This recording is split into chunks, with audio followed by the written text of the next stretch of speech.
Welcome to the Ghostly Chronicles. The Bells of Hollow Thorn? The premise. There's a stretch of forest in southern Wales where no paths grow and no birds sing, a place known only in whispered superstition as Hollow Thorn Wood.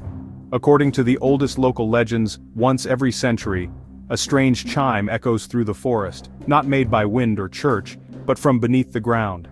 They say if you hear the bells and follow them, you'll find something buried long ago. A forgotten monastery, with no doors, no monks, and a bell tower that rings from underground. And if you find it, something beneath it will wake.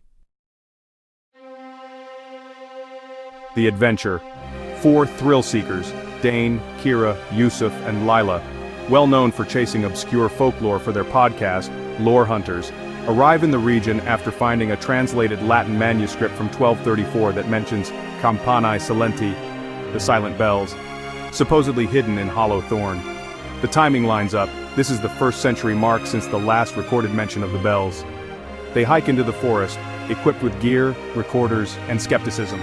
The deeper they go, the quieter everything becomes.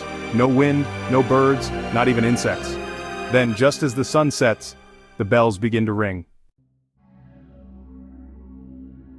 The sound is impossible to place, not from above, but beneath the mossy forest floor. They follow the chimes to a mound of earth covered in dead vines and brambles. Beneath it, there's a crumbling stone staircase descending into the soil, like a crypt with no grave. The moment they enter, the bells stop. Inside is pitch black, not just darkness but a living absence of light. Their flashlights flicker and cameras malfunction. Stone walls close in, carvings line them. Not of saints, but of twisted figures with mouths open mid-scream clutching their own ears. Yusuf mutters, "They weren't listening to the bells, they were hiding from them." At the bottom, they find it, the lost monastery, a vast underground chamber of shattered pews, a broken altar, and in the center, a massive inverted bell, resting on the floor like a tombstone. It's silent now, but when Kira touches it, it tolls. Once.